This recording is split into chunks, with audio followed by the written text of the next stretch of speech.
Bismillahirrahmanirrahim.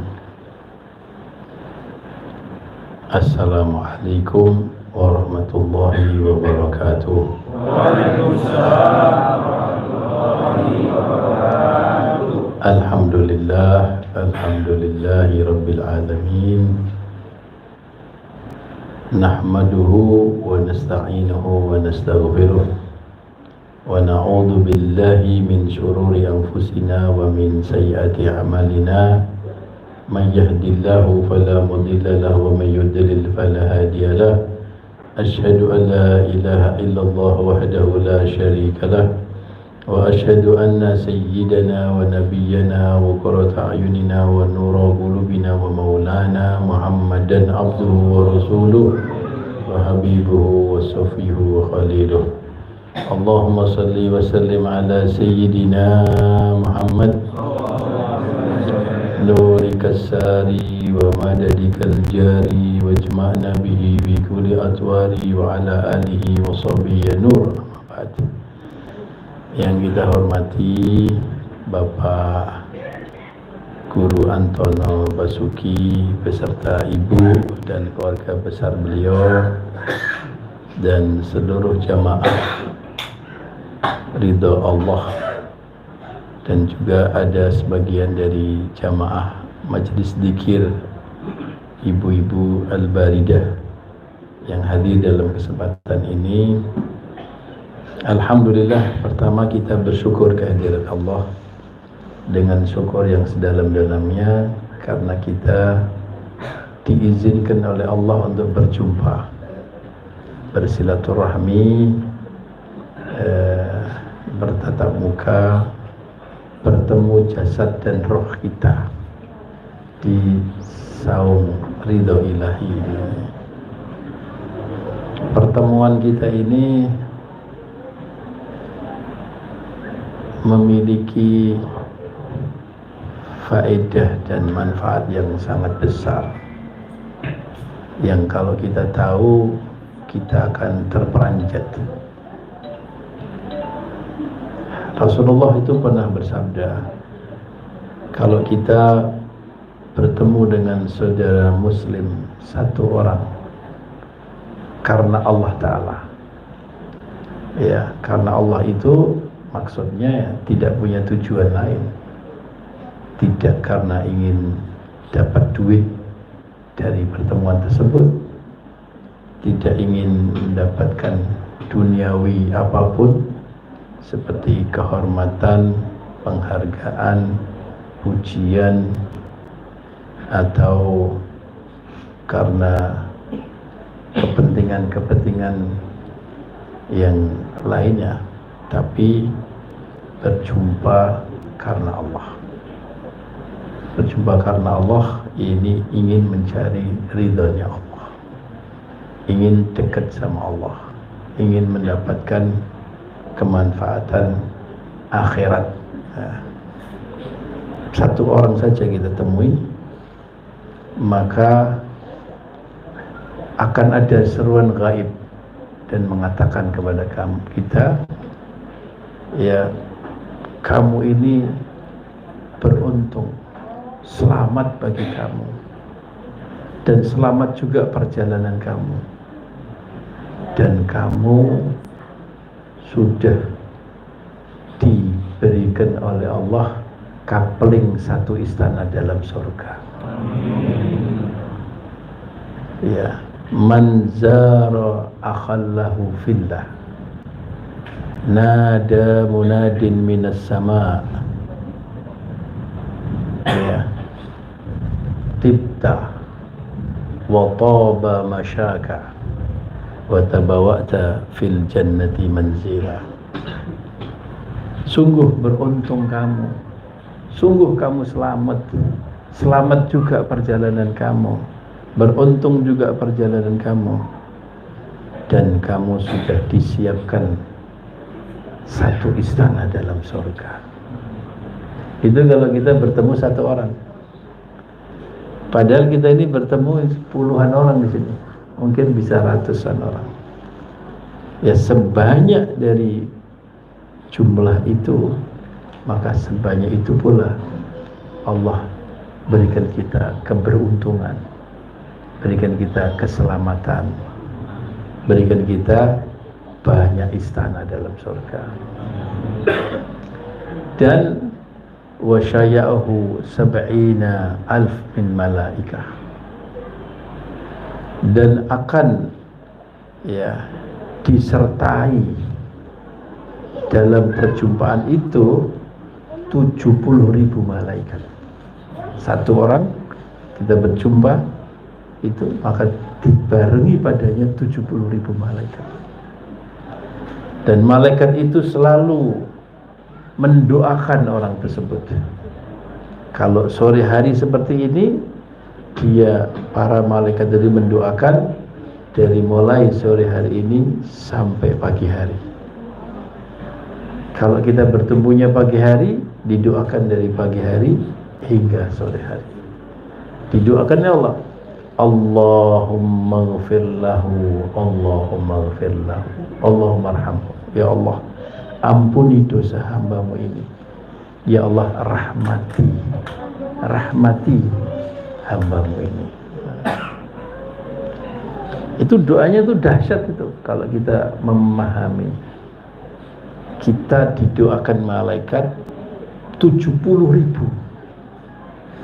Bapak-bapak, ibu-ibu dan saudara sekalian, kalau malaikat 70.000 itu banyak, ya. Itu kan penduduk satu kecamatan. Betul, kecamatan pada 70.000. Dan satu malaikat saja doa sudah cukup sebenarnya.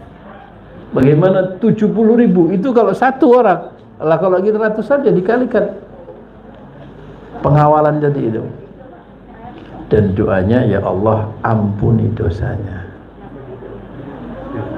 Dosa itu sebagai penyebab orang celaka, orang kena musibah, orang kena nista, orang kena hina, orang kena neraka, ya, sengsara dunia dan akhirat.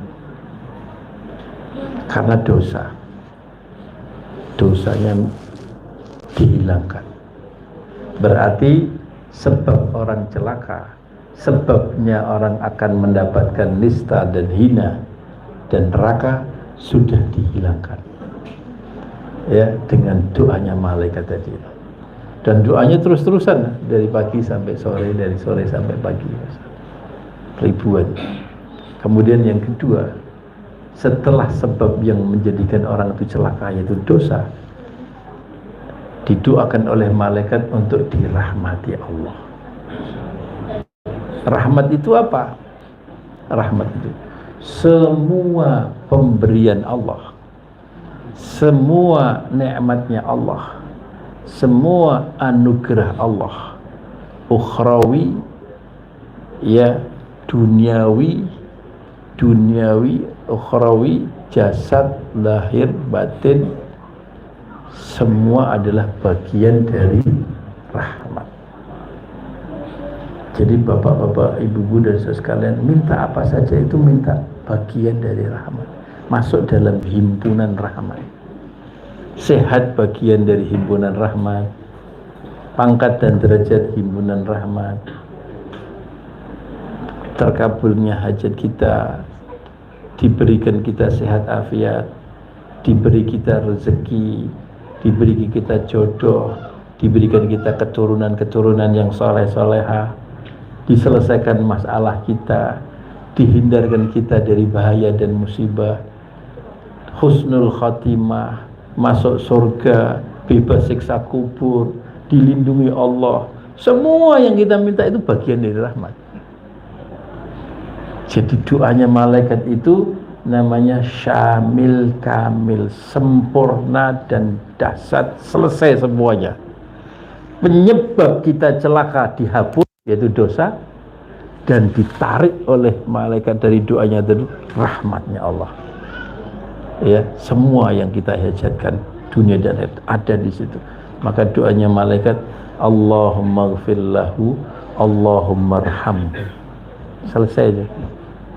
Ini satu amalan yang saya cerita aja, dan cerita ini sedikit ini, yang terkandung di belakangnya tidak bisa dibayangkan.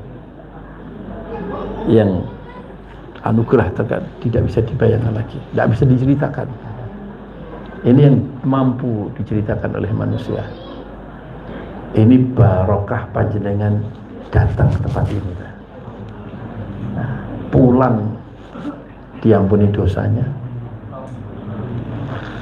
diselesaikan masalahnya, dirahmati oleh Allah Subhanahu wa taala. Selesai semua masalah dunia akhirat insyaallah. Nah, itu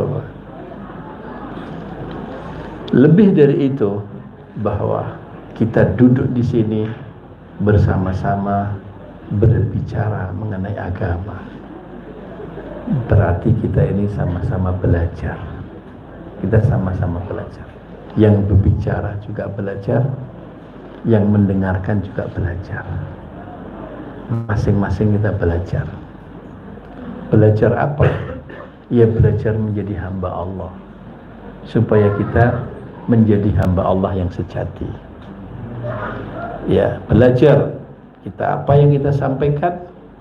Ya, saya ingin untuk menjadi hamba Allah yang sejati.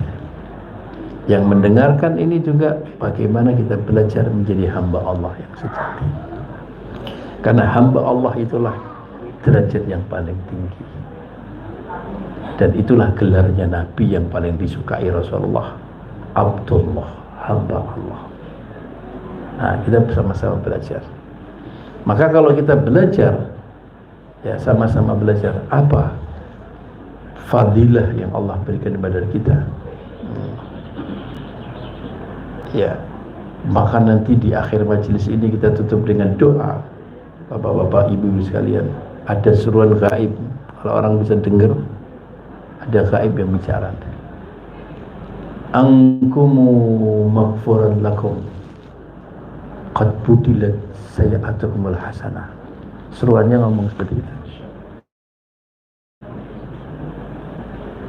Berdirilah kalian, semua dosa kalian sudah dihapuskan Allah,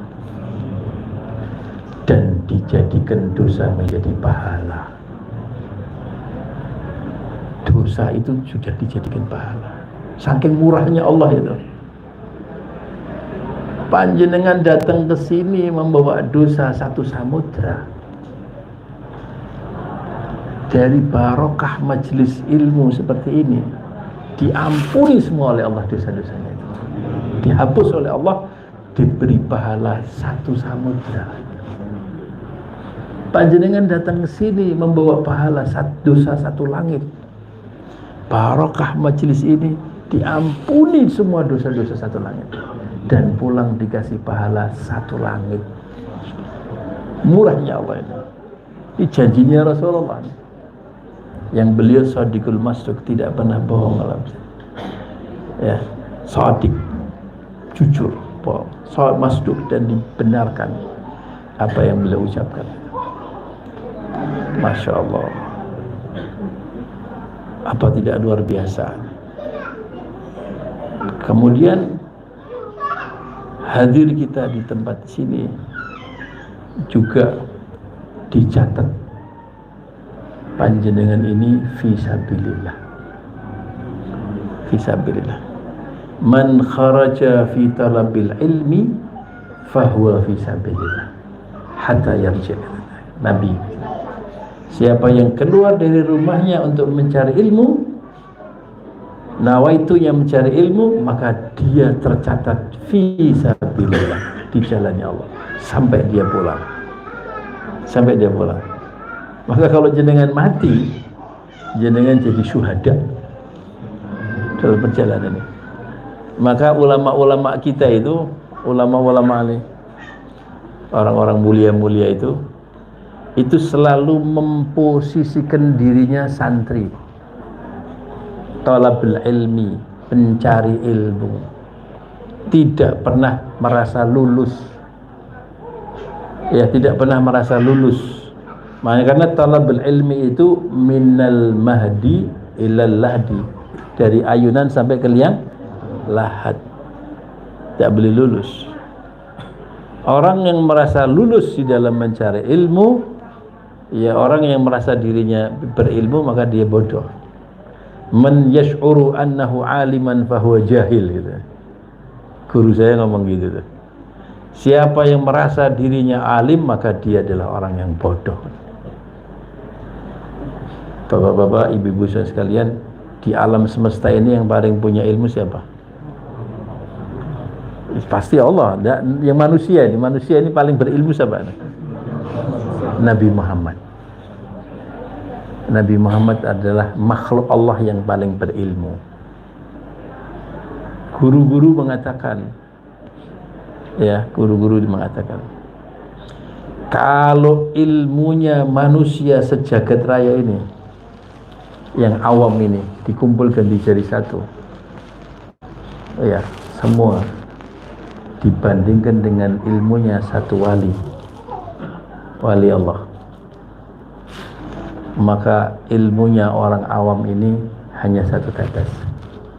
Kumpulan ilmunya orang awam satu tetes, ilmunya wali Allah lautan, satu laut. Ilmunya para wali-wali ini kalau dikumpulkan semua jadi satu,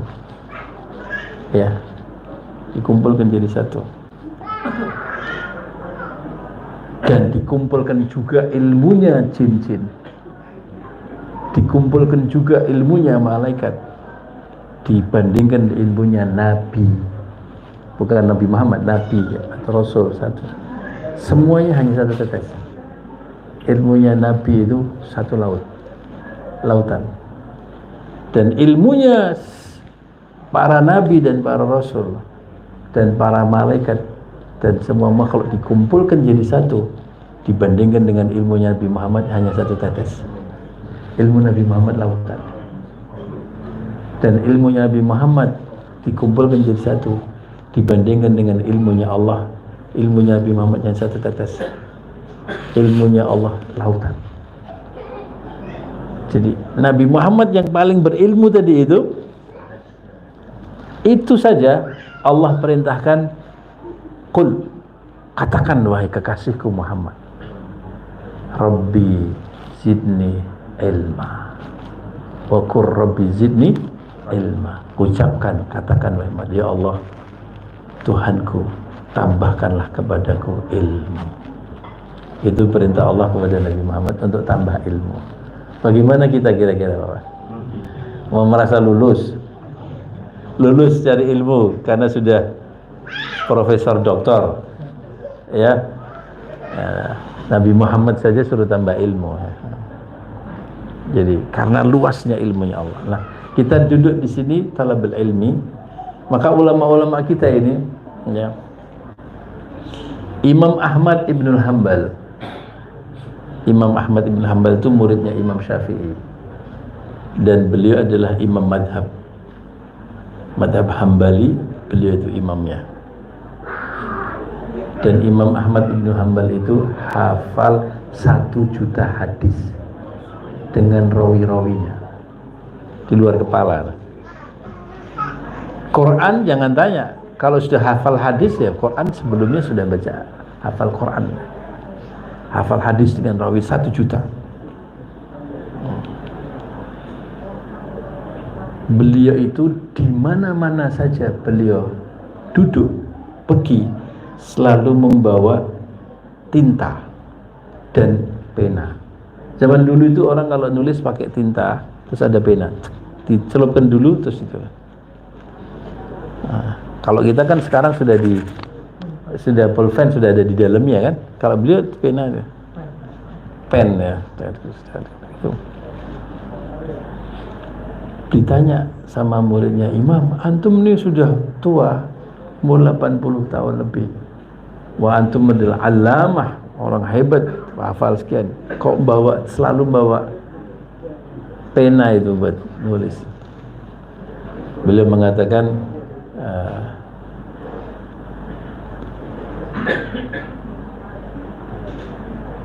ma'al hibrah, ma'al hibr ilal qabr, katanya. Saya akan selalu membawa tinta dan pen sampai masuk kubur. sampai saya masuk kubur, supaya saya nanti selalu tercatat bahwa saya ini santri. Karena kalau saya tercatat dalam keadaan saya santri, maka saya matinya jadi syuhada, syahid, matinya syahid fisabilillah. Dulu ketika saya umur 19 tahun mungkin atau 18 tahun, saya itu pernah di Pakistan, jalan-jalan saya ke Pakistan, keliling-keliling, nemui para alim ulama itu. Lulus SMA waktu itu saya lulus SMA, saya izin dengan ibu saya keliling ke negara-negara sana. Waktu di Pakistan, di situ ada pertemuan ulama-ulama. Saya hadir. Saya bukan ulama, karena saya waktu itu masih muda. Tapi saya ikutlah, ben dapat berkahnya itu. Dalam pertemuan itu ada satu ulama besar dari Madinah Munawwarah, namanya Syekh Ahmad Khan. Sepuh. Umurnya kira-kira hampir 90-an gitu. Omongannya pelan-pelan karena sepuhnya. Hafid Quran, hafal ribuan hadis. Masya Allah. Maulana Ahmad Khan itu alim besar, wali Allah. Ya. Kita dengarkan nasihat-nasihat beliau pakai bahasa Arab.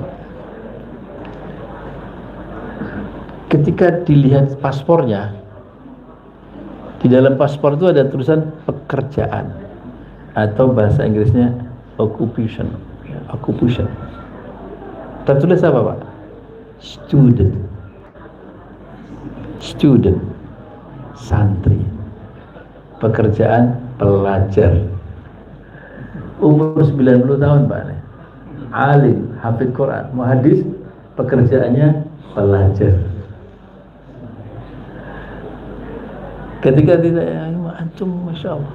Ya, memang saya menstatuskan diri saya, memang saya pelajar, betul. Ini bukan lelamisan, bukan, saya belajar. Supaya kalau saya mati, saya syahid. Selalu dalam fisabilillah. Karena saya belajar, memang belajar. Enak kan ya? Kita juga bisa. Pak Guru Antono mengatakan, kamu pokoknya selalu di jalannya Allah aja. Kalau kamu di jalannya Allah kan, kalau kamu mati berarti syahid. Ya, di antaranya caranya ini. Sudah statusnya tuh santri. Ya kan?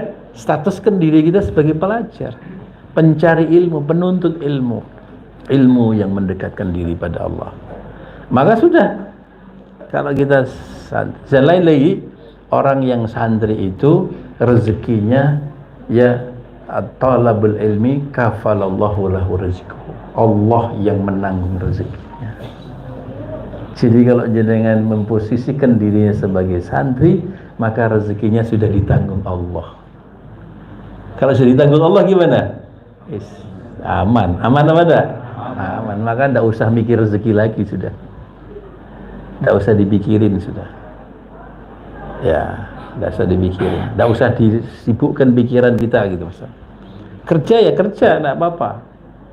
Jadi bapak-bapak, ibu-ibu sekalian nih, kalau panjenengan kerja itu jangan niat cari rezeki. Karena rezeki kan sudah dijamin. Apalagi jenengan kan santri itu statusnya sekarang. Siap statusnya jadi santri? Siap. Sudah dijamin rezekinya, Pak. Itu sabda Rasulullah. Dan dijamin juga rezekinya keluarga panjenengan. Itu sabda. Kafallahu rizqahu wa ahluh. Dijamin rezekinya dia dan keluarganya. Dah. Keluarganya dijamin, Pak. Itu. Tapi gimana? Kerja. Nah, kita kerja tujuannya apa? Nawa itu kalau kita kerja, ada yang buka toko, ada yang ke kantor, ada yang bisnis apa, ke sawah dan sebagainya. niatnya ibadah. Niatnya ibadah. Karena para guru mengatakan iqamatul asbab minal ibadah. Menegakkan sebab-sebab itu bagian dari ibadah. Nah, sebab-sebab ya, sebab-sebab untuk diberi oleh Allah rezeki ya, sebabnya macam-macam kan, tapi nawaitunya jangan cari rezeki, ibadah. Nah, kalau kita niatnya ibadah, sudah selalu untung, namanya ibadah kan. Ibadah itu mesti dapat pahala, betul? Orang yang ibadah itu mesti dilindungi oleh Allah. Nah, orang ibadah itu selalu mendapatkan keuntungan dan terjauhkan dari kerugian. Kalau seandainya tidak dapat rezeki dari situ, nanti akan dapat rezeki dari lain-lainnya. Karena Allah itu punya 1001 jalannya rezeki. Kalau jenengan hanya cara niatnya cari rezeki di situ, nanti bisa ketutup yang lain. Seolah-olah hanya itu saja yang bisa datangkan rezeki. Padahal jalannya Allah banyak kali. Ya, gitu. Karena kita ibadah, ya harusnya kita harus jujur dalam cari rezeki. Ya, kalau waktunya sholat, ya sholat. Nama ibadah. Ada lebih penting panggilan Allah. Nah, ini kan saya ibadah. Ini ada ibadah juga yang lebih penting ya. Sebelumnya sudah tahu ini ya, waktunya wudu dulu. Kalau perlu selalu ada wudu. Ya kan, selalu gantung wudu, batal wudu gitu. Karena wudu ini senjata bagi orang Islam untuk jadi godaan syaitan dan iblis. Kita salat. Nanti dalam transaksi yang jujur, yang jujur, karena ibadah. Ya. Sehingga kita akan selalu dalam keadaan untung karena kita ibadah. Nah, kembali para jamaah yang mulia, bahwa kita ini mencari ilmu, maka ketika kita mencari ilmu, duduk di tempat ini, pahalanya tadi fisabilillah. Kemudian lebih dari itu, panjenengan tadi dari rumah, entah yang dari Solo, dari Semarang, dari Jogja, dari Tangerang, dari Depok sini, dari Jakarta, dari Surabaya, perjalanan menuju tempat ini itu berjalan di atas sayap-sayapnya malaikat. Kalau panjenengan bisa lihat gaib, lihat malaikat itu menghamparkan sayapnya. Nabi bersabda, innal malaikata la tadau ajniyataha li talabil ilm ridan bima yasna. Sesungguhnya para malaikat menghamparkan sayap-sayapnya untuk para pelajar penuntut ilmu karena suka apa yang dikerjakan. Malaikat saja menghargai panjenengan, menghormati panjenengan karena menuntut ilmunya Allah, ilmu yang akan membuat perdamaian dunia, ilmu yang membuat keamanan dan ketentraman alam semesta, ilmu yang membawa tuntunan menuju kepada surga. Jadi para jamaah yang mulia, ilmu yang kita cari ini, ilmu yang Quran, hadis, dan tuntunan-tuntunan Rasulullah SAW ini, begitu diamalkan, jangankan diamalkan, disampaikan saja, apalagi kemudian diamalkan, itu rahmat Allah turun. Alam di alam ini dituruni rahmat. Ya. Dan neraka kiamat tertunda karena ilmu itu mesti dibicarakan. Selama amalan Rasulullah diamalkan, ajalan Rasulullah dikerjakan, maka akan datang rahmat Allah dan kiamat tertunda.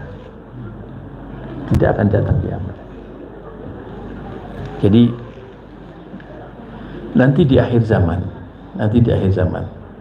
ketika Nabi Allah Isa ya memimpin dunia selama 40 tahun setelah membunuh Dajjal. Dari Dajjal dibunuh Nabi Isa, dan pengikut-pengikut Dajjal semua dibunuh sama Nabi Isa dan pengikutnya. Maka Nabi Isa akan memimpin dunia dalam keadaan baldatun thayyibatun wa rabbun ghafur, diberkahkan oleh Allah, barakah dari langit dan bumi. Ya, kemudian nanti muncul fitnah Ya'juj wa Ma'juj di zaman Nabi Isa, kemudian dihilangkan Ya'juj Ma'juj oleh Allah, dibunuh oleh Allah Ya'juj Ma'juj. Kemudian Nabi Isa memimpin lagi dunia setelah Ya'juj Ma'juj meninggal dunia, mati. Nanti akan ada angin sepoi-sepoi atau udara sepoi-sepoi yang masuk ke dalam, di bawah ketiaknya orang yang punya iman. Semua orang yang ada iman akan meninggal dunia dengan terhembus angin itu. Nabi Isa wafat, semuanya wafat, walaupun ada iman kecil meninggal dunia. Sehingga di dunia ini hanya tersisa orang-orang musyrik dan orang-orang kafir, karena orang beriman semua dimatikan oleh Allah Subhanahu wa taala. Sehingga akan rusaklah dunia ini. Manusia sudah tidak punya agama. Manusia akan berbuat dosa dan kemaksiatan luar biasa. Akhirnya Allah akan mendatangkan kiamat. Ketika Allah akan mendatangkan kiamat, ya, dihancurkan langit dan bumi ini, ditunda oleh Allah. Karena masih ada satu orang di bumi itu masih ingat lafaz Allah di lisannya. Ya, masih ingat Allah, bahwa di dunia ini ada Allah, di alam ini ada Allah. Karena satu orang saja masih ada lafaz Allah yang tersisa di lisan orang itu, Allah tunda kiamat. Allah tunda kiamat. Alias satu lafaz Allah memberi safety alam semesta. Orang yang maksiat sekalipun, kafir, musyrik, maksiat luar biasa, tidak diamankan oleh Allah, kan? Tidak digulung oleh langit oleh bumi, karena masih ada lafaz Allah. Itu jadi lafaz Allah, itu penyelamat itu. Begitu orang ini mati, sep, malaikat Israfil langsung meniup sangkakala. Tiupan yang pertama, hancurlah semua langit dan bumi. Kalau satu lafaz Allah saja, ya, bisa membuat amannya bumi langit ini, tidak terjadi kiamat, apalagi sholat panjenengan, apalagi puasa juga, zakat, ilmu yang sekarang kita bicarakan. Jadi karena ilmu ini sangat besar, sangat hebat sebagai penyelamat bumi, langit, dan alam ini, maka malaikat suka ketika dipelajari, sehingga beliau rela untuk menghamparkan sayap-sayapnya, ya, untuk kita bisa berjalan di atas sayap-sayapnya malaikat. Masya Allah. Maka para orang-orang yang mengajarkan ilmu-ilmu Rasulullah SAW ini, ya, akan didoakan oleh seluruh makhluk-makhluk Allah, sampai semut-semut yang ada di la yusalluna nasa muallimun nasal khair, ya, hatta al-hitan fil bahr wan namal fi jawriha, katanya. Ikan-ikan yang ada di lautan dan semut-semut dan serangga-serangga yang ada di lubang-lubangnya, semuanya akan mendoakan para orang guru-guru yang mengajarkan kebaikan. Ya, maka guru-guru yang mengajarkan kebaikan, yang menuntun kepada jalan Allah itu, didoakan oleh semua makhluk, sampai binatang-binatang tadi itu. Ya, itu. Karena apa? Karena ilmunya membuat amannya bumi. Ilmunya membuat menarik rahmatnya Allah SWT. Kemudian juga bahwa duduk kita di tempat ini mencari ilmu, ini adalah jalan memudahkan kita masuk surga. Maka bapak-bapak, ibu sekalian, kalau ingin mudah masuk surga, lancar di sana, selalu hadir majelisnya.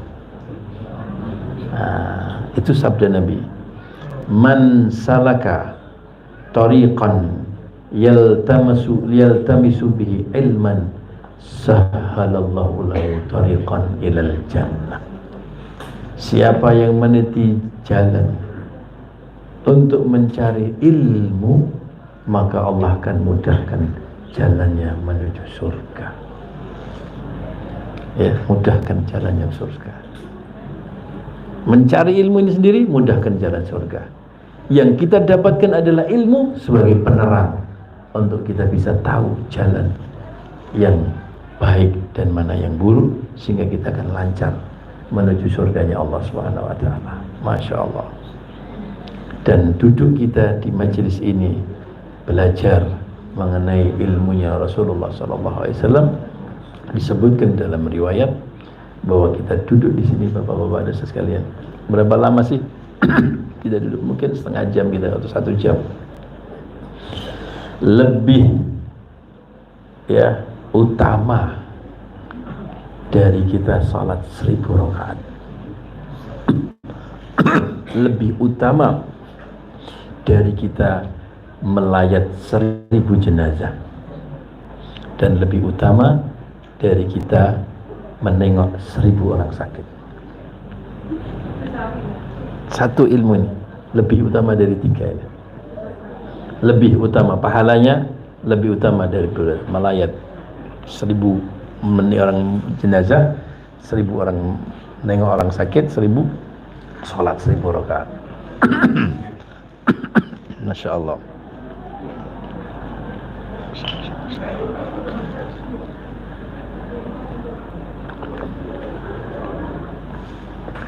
Dan masih banyak lagi, ya, ilmu-ilmu. Sudah sekalian yang dimuliakan Allah, ya, ilmu, ya, yang kita pelajari ini adalah ilmu yang akan membuat kita tahu mana yang harus kita lakukan dalam hidup ini, supaya kita mendapatkan ridha dari Allah Subhanahu wa taala, supaya kita bisa dekat dengan Nabi sallallahu alaihi wasallam.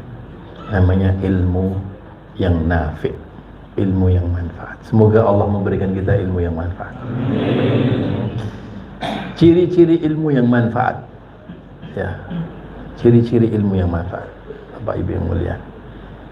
1,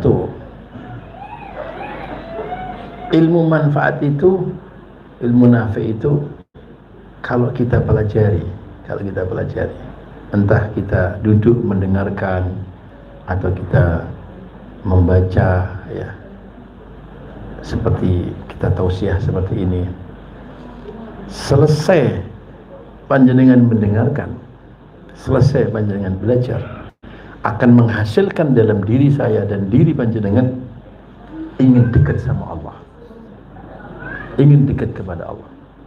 Ilmunya salah satu ilmu nafi itu. Raghbah, semangat panjenengan pengen dekat sama Allah. Kedua, semangat kita untuk menuju persiapan akhirat. Yang ketiga, menjadikan kita zuhud, jauh dari dunia, ya. Dan yang keempat, menjadikan kita akan berakhlak mulia. Panjenengan kan mikir, menjadikan kita jauh dari dunia. Kita hidup di dunia kok suruh jauh dengan dunia. Saya akan kasih tahu. Kalau pembahasan dalam agama, kalimat dunia itu maknanya adalah, ya, ini makna dunia dalam jauh dari dunia. Rasulullah, ya kan, zuhud terhadap dunia. Apa maksudnya? Dunia apa? Dunia yang bagaimana yang kita harus jauhi itu? Dunia yang kita jauhi adalah segala sesuatu. Makna dunia adalah segala sesuatu yang menjadikan kita lalai kepada Allah atau menjurumuskan kita berbuat maksiat. Itulah dunia. Segala sesuatu, apa saja. Makna dunia adalah segala sesuatu yang menjadikan kita lalai kepada Allah atau menyeret kita hingga kita terperosok ke dalam dosa. Itu dunia. HP jenengan ini dunia atau akhirat ini?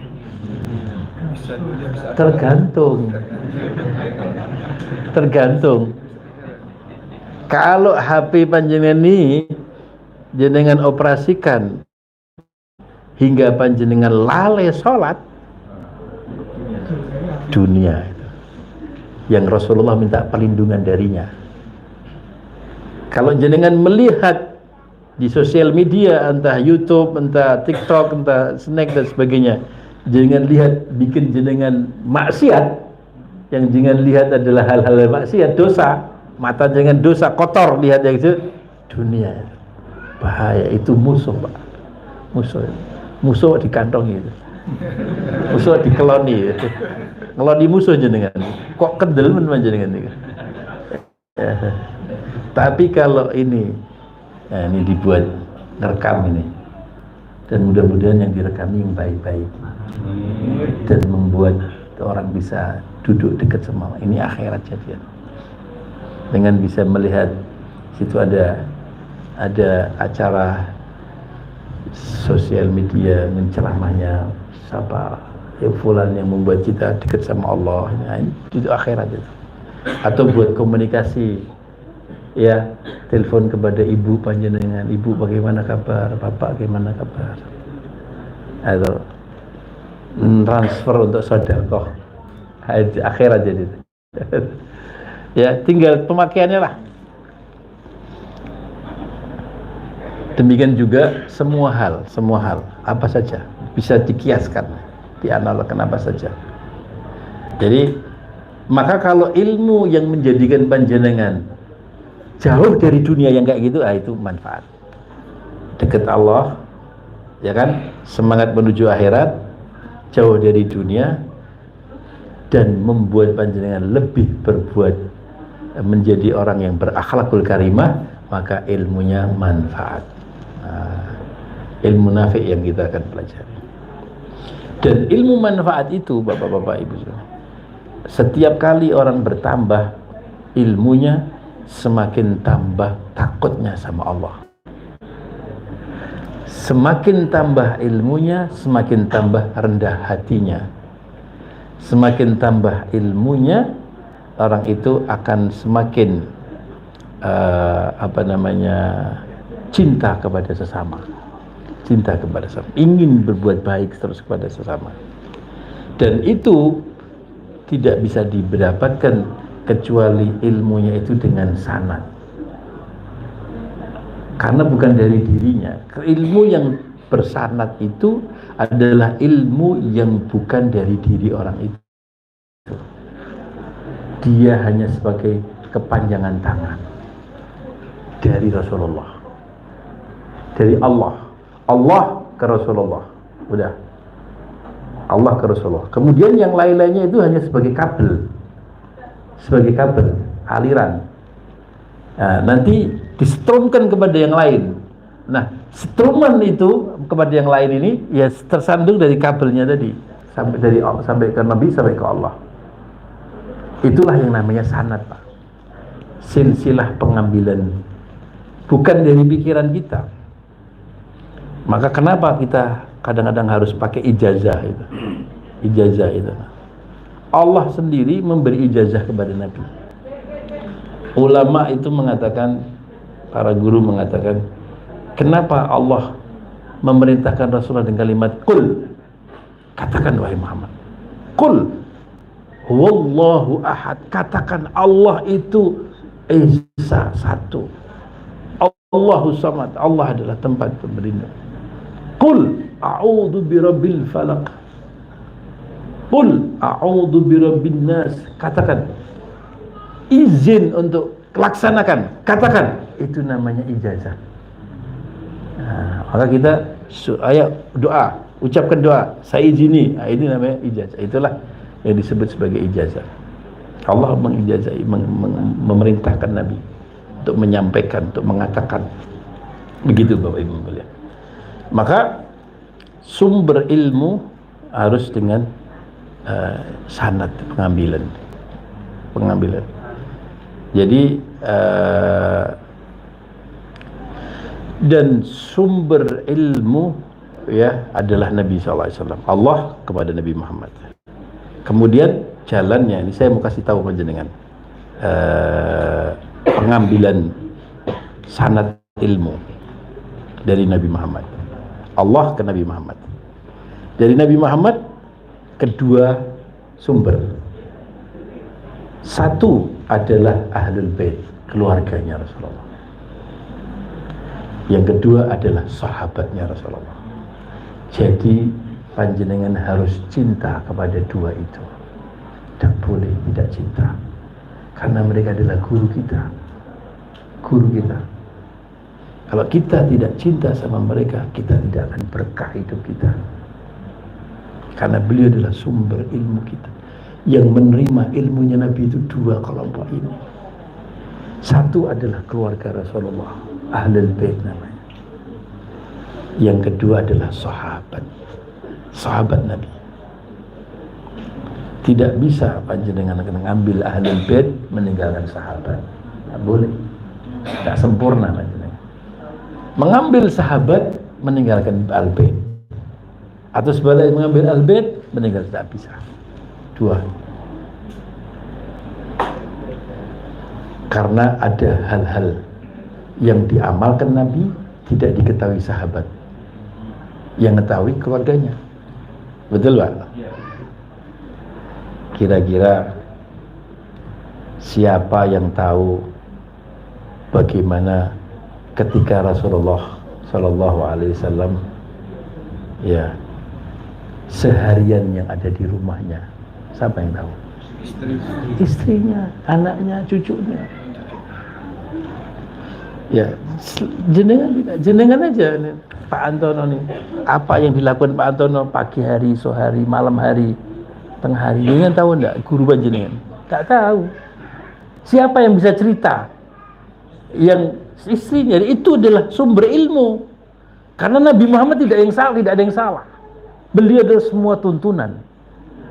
Ya, semuanya tuntunan. Maka istrinya harus dapat dari istrinya, anaknya, dan cucunya. Ya, itulah namanya Ahlul Bait, sumber ilmu. Ada juga dalam perjalanan Rasulullah yang tidak diikuti oleh Ahlul Baitnya Rasulullah. Dalam perjalanan ke sana, di masjid, dalam perjalanan perang, dalam perjalanan beliau berdakwah, siapa yang tahu? Sahabat. Beliau akan cerita. Itulah sumber ilmu. Maka sumber ilmu adalah dari dua, Ahlul Bait dan sahabat. Itu Pak Imam. Ahlul Bait Rasulullah ada dua. Ada yang namanya dzurriyyah, keturunan. Ada yang namanya ya Ahlul Bait, bukan dzurriyyah. Yang dzurriyyatul Rasul sallallahu alaihi wasallam, keturunan, berasal dari Sayyidina Hasan dan Husain. Karena ibu keduanya itu adalah Fatimah Zahra, putrinya Rasulullah. Jadi putrinya Rasulullah menikah dengan Sayyidina Ali bin Abi Thalib, sepupu Rasulullah. Hasil pernikahan itu punya anak 4 diantaranya. Yang hidup namanya Sayyidina Hasan dan Sayyidina Husain, yang meninggal namanya Muhsin, meninggal masih kecil. Kemudian ada yang perempuan namanya Ummu Kulthum, ya, dinikah oleh Sayyidina Umar bin Khattab. Ya, Ummu Kulthum nikah dengan Sayyidina Umar bin Khattab. Jadi Sayyidina Umar bin Khattab itu adalah menantunya Sayyidina Ali. Ya, Sayyidina Ali menantunya Rasulullah. Jadi mereka itu dekat. Sayyidina Abu Bakar adalah mertuanya Rasulullah. Sayyidina Utsman adalah mantunya Rasulullah. Ya kan? Nah, Sayyidina Hasan dan Sayyidina Husain punya ibu namanya Fatimah Zahra. Dan Fatimah Zahra adalah putri Rasulullah SAW yang paling dicintai Rasulullah. Siapa yang membuat sedih Fatimah, membuat sedihku, kata Nabi. Siapa yang membuat bahagianya Fatimah akan membuat bahagiaku. Fatimah itu bagian dari darah dagingku. Siapa yang membahagiakan akan membahagiakan aku. Siapa yang membuat sedih diriku. Itu Fatimah Zahra. Dan manusia yang paling persis akhlaknya dan budi pekertinya dan ibadahnya adalah Fatimah Zahra. Maka Sayyidah Fatimah adalah kekasihnya Rasulullah SAW. Yeah. Punya dua putra, Sayyidina Hasan dan Sayyidina Husain. Nah, itu adalah dzurriyyah namanya. Ada ahlul bait Nabi SAW yang bukan dzurriyyah, yaitu apa? Semua keturunan dari Bani Hashim dan Bani Muthalib. Jadi Rasulullah itu namanya Muhammad, bapaknya namanya Abdullah. Ya, Abdullah itu bapaknya namanya Abdul Muthalib. Abdul Muthalib itu bapaknya namanya Hashim. Hashim itu punya bapak namanya Abdul Manaf.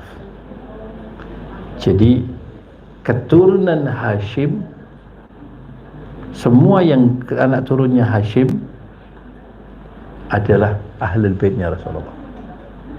Dan yang kedua, keturunan Muthalib bin Abdul Manaf. Ya, kenapa? Karena Bani Hashim dan Bani Abdul Manaf. Jenengan harus ngerti tahu, karena ini sumber ilmu. Dengan tahu guru panjenengan ini, sumber guru ini. Bani Hashim dan Bani Muthalib, dua-dua keluarga ini mendukung Rasulullah mati-matian dari awal beliau jadi Rasul sampai beliau wafat. Jadi orang Quraisy 9 semuanya menentang Rasulullah, memusuhi Rasulullah, menggencet Rasulullah, memblokade Rasulullah dan macam hal. Dukung Rasulullah adalah semua keturunan Bani Hashim dan semua keturunan Bani Muthalib mendukung Rasulullah. Maka Rasulullah bersabda, dan sabdanya adalah perintah Allah, Bani Hashim dan Bani Muthalib minni ahlul bait. Dari sabda itu dianugerahi Rasulullah sebagai ahlul bait. Seluruh keturunan Bani Hashim dan seluruh keturunan Muthalib adalah bagian dari saya, keluarga saya. Itu keluarga saya yang harus kita sayangi dan kita cintai.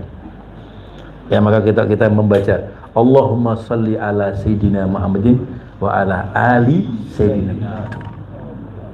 Jangan doakan itu tiap hari itu. Itu mereka yang jangan doain. Siapa? Dzurriyyah Rasulullah dan ahlul bait dari Bani Hashim dan Bani Muthalib. Siapa Bani Hashim dari Bani Abdul Muthalib yang terkenal dan beliau bukan dzurriyyah adalah Al-Imam Syafi'i. Jadi Imam Syafi'i itu ahlul baitnya Rasulullah. Kenapa Imam Syafi'i ahlul baitnya Rasulullah? Karena Imam Syafi'i itu cicitnya Muthalib bin Abdul Manaf. Imam Syafi'i buyute Muthalib bin Abdul Manaf. Maka Imam Syafi'i itu adalah ahlul bait. Begitu Pak. Terus ini kita kan berbicara dengan sanad. Jadi ahlul bait Rasulullah adalah dulu dzurriyyah dan dari Bani Hashim dan Bani Muthalib, turunannya sana. Kemudian yang kedua adalah sahabat. Yang kedua adalah sahabat. Sumber ilmu yang kedua adalah sahabat. Siapakah sahabat Nabi itu? Jadi sahabat Nabi adalah orang yang sahabatun Nabi adalah orang yang beriman dengan Nabi Muhammad. Bertemu Rasulullah, berjumpa dengan Rasulullah, beriman dengan Rasulullah, dan mati dalam keadaan iman. Man istama'a bin Nabi mu'minan bihi wa mata 'alal iman. Orang yang pernah jumpa langsung dengan Nabi Muhammad dan beriman dengan Nabi Muhammad dan mati dalam keadaan iman, itulah sahabat. Dan itu terjadi di dunia ketika Rasulullah hidup, bukan ketika Rasulullah wafat. Kalau Rasulullah sudah wafat, Jasadnya sudah wafat, rohnya masih hidup. Ya, jasadnya ada di Madinah. Ada orang berjumpa dengan Rasulullah. Ya, yang dibuka mata hatinya. Berjumpa dengan Rasulullah. Ada dalam mimpi, ada yang dalam melangkah dan langsung. Tapi dia tidak bisa disebut sahabat. Kenapa? Karena Rasulullah sudah wafat. Pertemuan yang disebut sahabat adalah pertemuan Rasulullah masih hidup, belum wafat. Gitu? Satu. Yang kedua, pertemuannya di bumi, bukan di langit. Karena ada orang yang berjumpa Rasulullah di langit, dan Rasulullah belum wafat ketika Mi'raj. Betul? Ketika bentar lagi kan bulan Rajab, tanggal 27 Rajab, hari Senin, Rasulullah itu Mi'raj. Berjumpa dengan para nabi yang masih hidup di sana. Ya, seperti berjumpa dengan Nabi siapa namanya, Zakaria, jumpa Nabi Musa juga, dan banyak para nabi jumpa Nabi. Apakah mereka sahabat? Tidak, karena jumpaannya di langit. Harus berjumpaannya di bumi. Di perjumpaan ketika Rasulullah hidup, perjumpaannya di bumi, ya. Kemudian perjumpaannya setelah beliau jadi nabi. Ada orang yang berjumpa dengan Nabi, Rasulullah belum diangkat jadi Nabi. Waktu itu umurnya mungkin 30 tahun, 35 tahun kan, belum diangkat. Beliau diangkat jadi Nabi umur 40 tahun.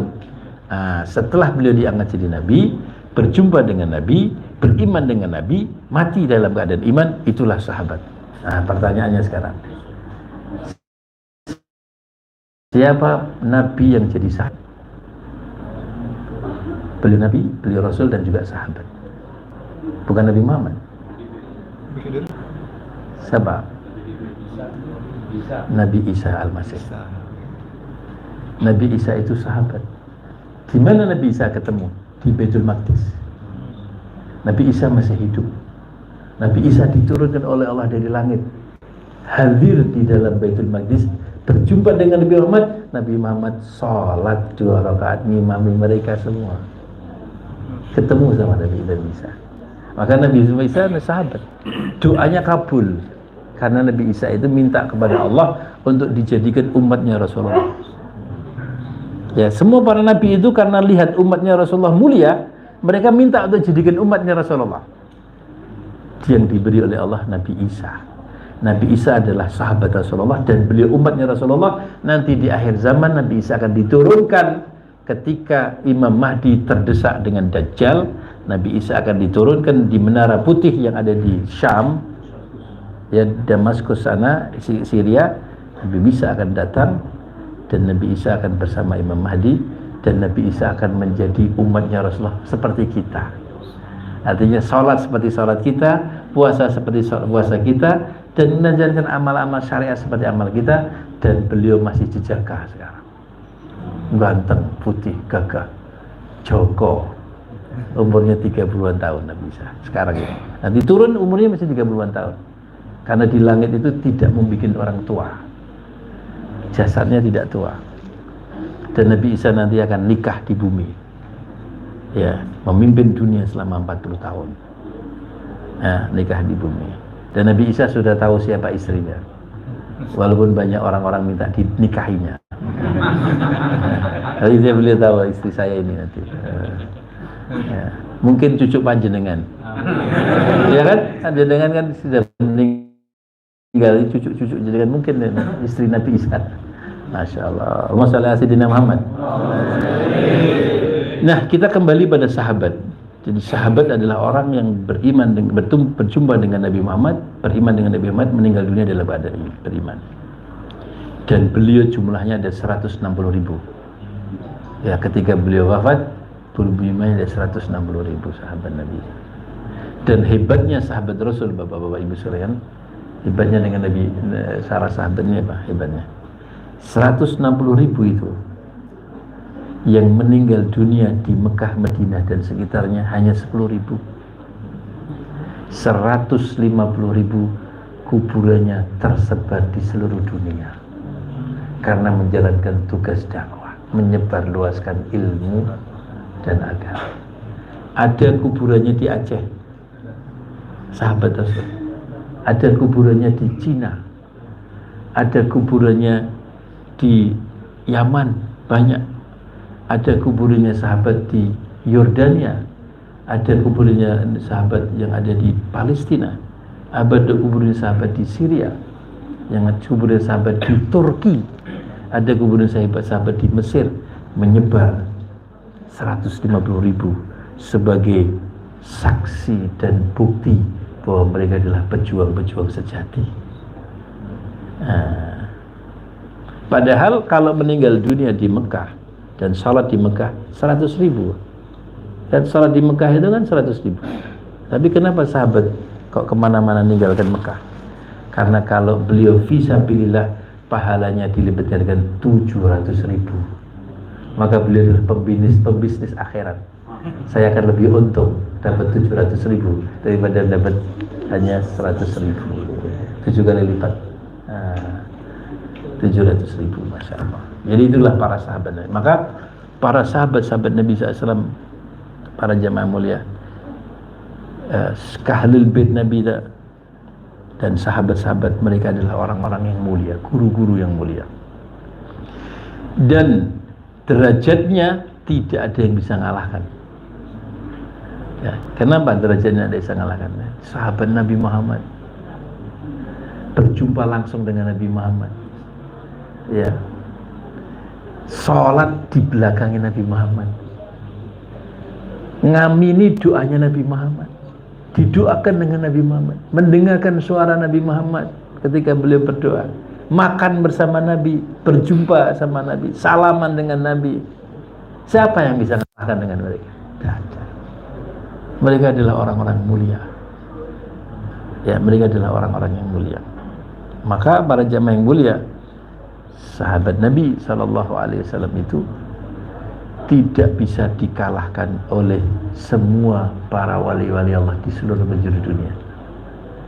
Jadi seluruh wali-wali Allah, para wali-wali kutub dikumpulkan jadi satu, dibandingkan dengan sahabat Nabi yang paling rendah, lebih mulia sahabat Nabi yang paling rendah karena pernah jumpa langsung dengan Nabi di ketika beliau masih hidup. Maka cahaya nubuah nempel, vibrasinya Rasulullah itu masuk dalam diri beliau. Jadi Bapak Ibu sekalian, orang yang bisa berjumpa dengan Nabi Muhammad secara langsung tanpa mimpi, sekarang ini orang berjumpa dengan Nabi Muhammad, itu dia harus bisa, ya, hilang pada dirinya 70.000 hijab. 70 hijab, menghijab-hijab dia. Kesombongan, ketakaburan, riya, suudzon, benci, permusuhan, cinta dunia, cinta kehormatan, cinta ini, itu hilang dalam diri. Jumpalah dia dengan Nabi Muhammad, bersih hatinya, jumpa, bisa ngobrol. Tidak sembarang orang bisa itu, ya. Belum tentu 1 juta orang satu yang diberi anugerah itu, ya. Lah sahabat Nabi itu begitu masuk Islam langsung jumpa Nabi Muhammad, dan perjumpaannya yang sekarang ini kalau kita jumpa Nabi Muhammad tidak seperti aslinya dulu Nabi Muhammad.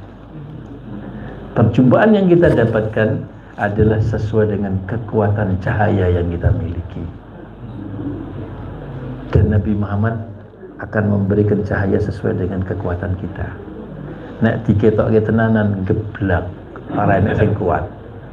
Jadi sesuai dengan kemampuan penerimanya. Tapi kalau dulu yang asli, itu asli, dan itulah sahabat, maka tidak bisa dikalahkan karena cahaya full berjumpa langsung dengan Nabi Muhammad, dan cahaya itu nubuah masuk dalam dirinya. Maka itu sahabat radhiyallahu anhu wa radu anhu. Allah ridha kepada mereka, mereka pun ridha dengan Allah. Maka kita hormat dengan sahabat tersebut. Ya, lah apalagi keturunannya tadi itu. Jadi para jamaah yang dimuliakan Allah Subhanahu wa taala, itulah guru-guru kita, sahabat dan ahlul bait. Nah, kemudian dari sahabat dan ahlul bait ini punya murid namanya tabi'in. Namanya tabi'in. Kemudian tabi'in punya murid lagi namanya tabi'in. Terus ya, tabi'in sampai pada guru kita. Itulah yang namanya sanad, penyambungan.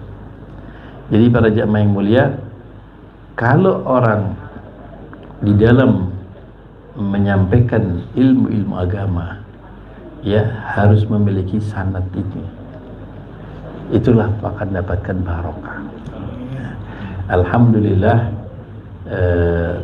tahadutan bin ni'mah, ya. Saya ini diizinkan oleh Allah untuk datang ke Hadramaut, ya, dan saya berguru dengan para guru-guru mulia di sana. Dan mereka adalah ahlul baitnya Rasulullah SAW, dzurriyyahnya Nabi Muhammad SAW, ya, yang nyambung sampai Nabi. Jadi istilahnya itu adalah ini mohon maaf kalau seandainya ada ilmu yang ilmunya itu dari mbah bayi, mesti kan tulen, gitu. Ada orang ahli di dalam melukis naturalis. Keahliannya ini nurun dari bapaknya. Bapaknya itu memang ahli juga, ya. Dan anak ini diajari sama bapaknya, ya. Dan bapaknya ini ahli diajari sama mbah. Mbah ini diajari oleh buyut. Kan kira-kira orangnya ahli betul mana ini? Ahli. Dan demikian juga di dalam ilmu agama ini. Jadi sir, rahasia itu ada di dalam keturunan Nabi SAW. Faham yang Allah berikan dalam kitabullah dan sunnah Nabi SAW istimewa. Tidak keluar sanadnya dari mbah bayi. Jadi gitu. Para guru-guru yang ada di sana, para jamaah yang mulia, ya, mereka itu hafal Al-Quran, belajar kepada bapaknya yang hafal Al-Quran. Bapaknya, ya, punya bapak lagi yang namanya kakek, kan, hafal Quran. Buyutnya hafal Quran, canggai hafal Quran, sampai Nabi Muhammad hafal Quran, tidak putus. Beliau orang alim, bapaknya alim, bayi alim, buyutnya alim, sampai Nabi Muhammad imamnya ulama, ya. Beliau wali, bapaknya wali, bayi wali, buyutnya wali, sampai Nabi Muhammad imamnya aulia. Beliau soleh, bapaknya orang soleh, bayi orang soleh, buyutnya orang soleh, sampai Nabi Muhammad imamnya solehin. Tidak putus-putus. Jadi istimewanya di negeri Hadramaut itu kayak gitu, Masya Allah. Dan inilah guru-guru kita. Al-Fakir belajar dengan Habib Umar bin Hafid, Habib Umar bin Muhammad bin Salim bin Hafid. Dan kakak beliau pimpinan Mufti Tarib, namanya Habib Ali Masyhur bin Muhammad bin Salim bin Hafid. Itu kakaknya Habib Umar dan juga gurunya Habib Umar. Dua tokoh ini, ya, dan juga yang lain-lain banyak. Tapi ini yang utama. Guru saya ada Habib Salim bin Abdullah bin Umar Syatri, Al-Habib Hasan bin Abdullah bin Umar Syatri, Al-Habib Abdullah bin Muhammad bin Ali bin Syihab, Al-Habib Abu Bakar bin Ali Al-Adni, Abu Bakar Adni bin Ali Al-Masyhur, ya. Saya juga pernah dapat ijazah dan berguru, ya, dari Sayyid Muhammad bin Alwi Al-Maliki, Mekah Mukarramah. yaitu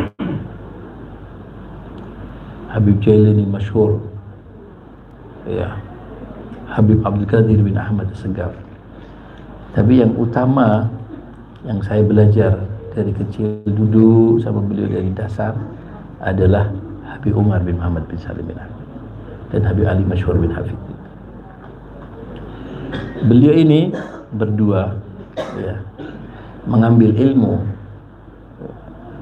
ilmu dari banyak guru juga, lebih banyak lagi dari saya pasti, tentunya banyak, luar biasa. Di antaranya gurunya ayahnya sendiri, namanya Habib Muhammad bin Salim bin Hafid, belajar dari ayahnya. Gurunya beliau juga Habib Abdul Qadir bin Ahmad, gurunya beliau juga Habib Hasan bin Ahmad Al-Haddad, gurunya beliau juga Habib Muhammad bin Abdullah Al-Haddar, gurunya juga beliau Muhammad, ya, Habib Muhammad bin Alwi bin Syahabuddin. Kemudian guru-gurunya di atasnya tadi itu punya guru yang ada di atasnya, ayahnya sendiri.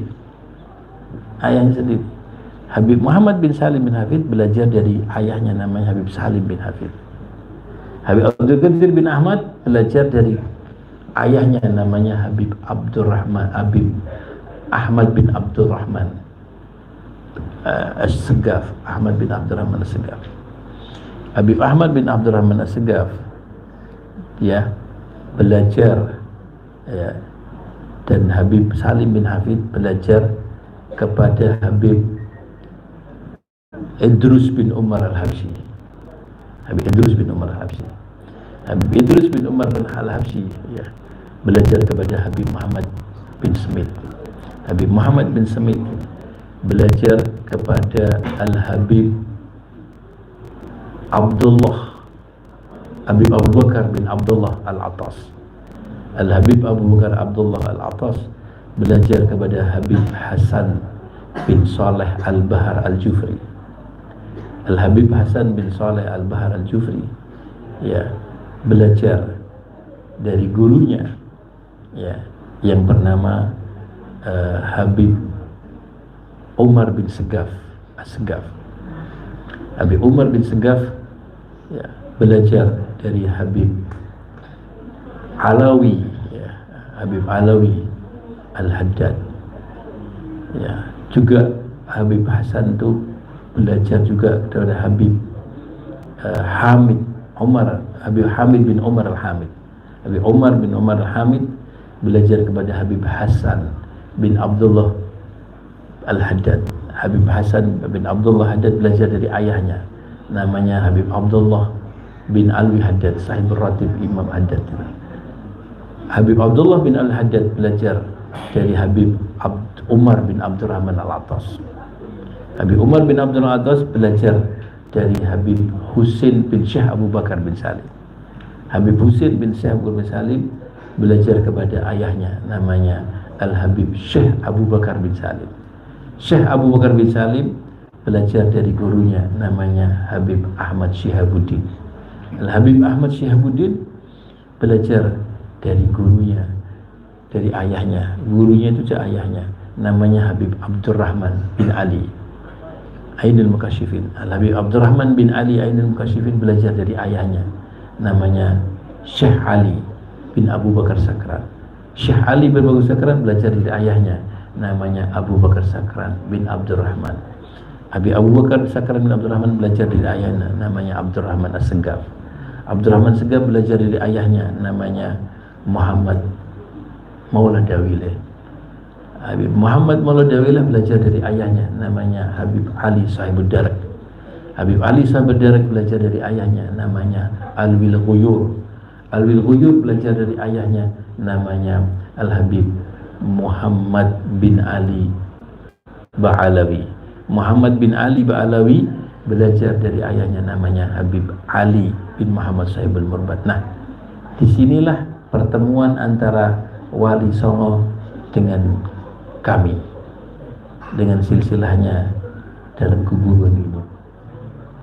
Para Wali Songo yang ada di Indonesia itu, Sunan Kalijaga, Sunan Bonang, Sunan Derajat, Sunan Giri, Sunan Ampel, Syarif Hidayatullah, Sunan Malik Ibrahim, Sunan Muria, Ya, itu adalah keturunan dari Alawi bin Muhammad Sahibul Murbad. Ya. Jadi contoh Sunan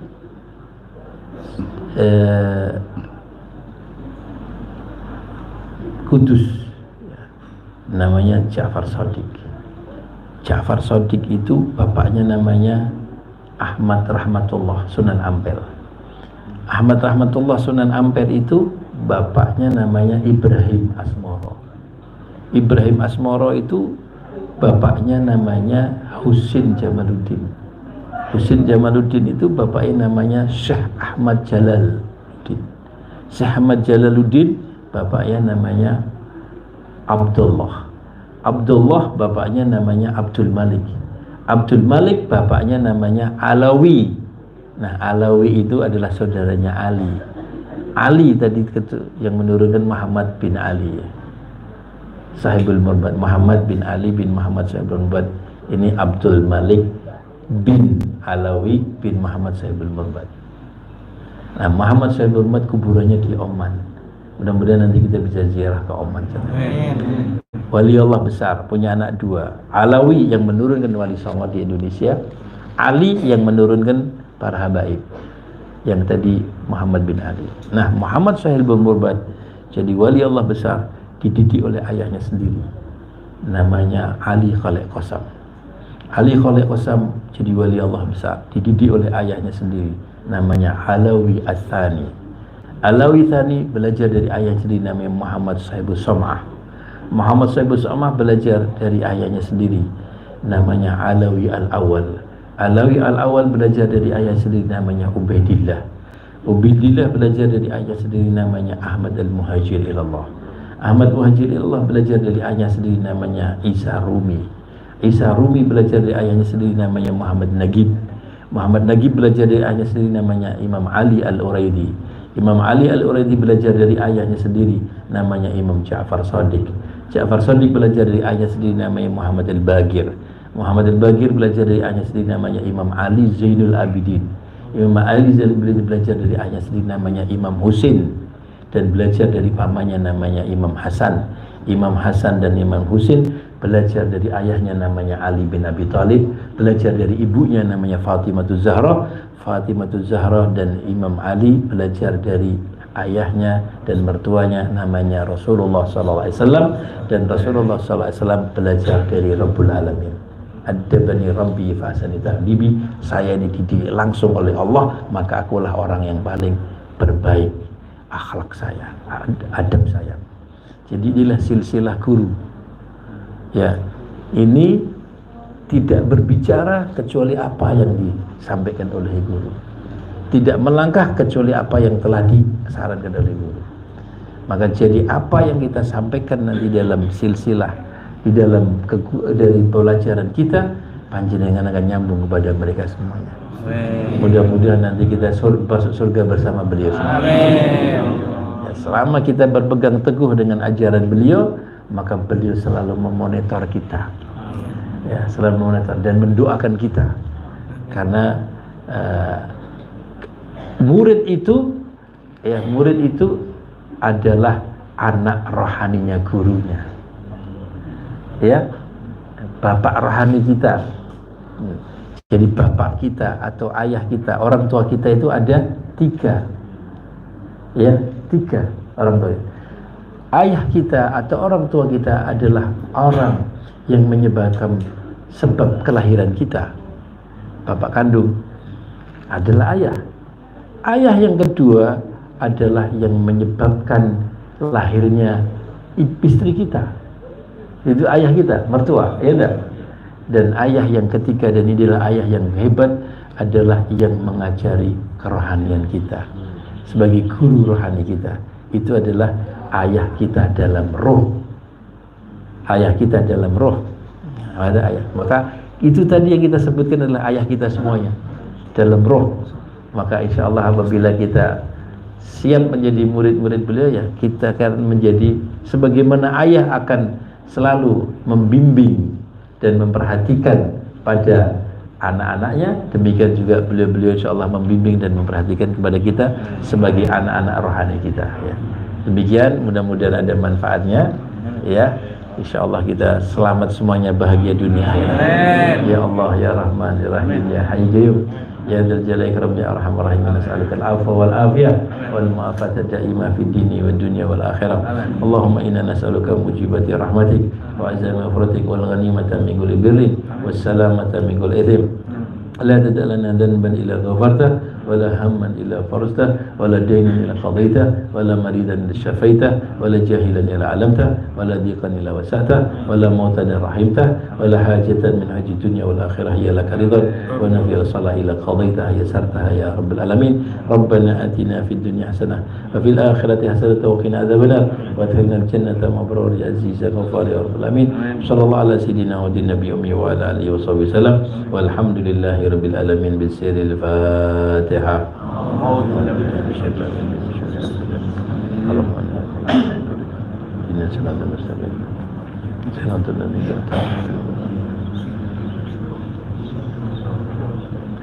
آمين. ربنا تقبل منا إنك أنت السميع وتب علينا إنك أنت الرحيم. صلى الله على سيدنا ونبينا وعلى آله. الحمد لله رب العالمين. اللهم صل على سيدنا محمد.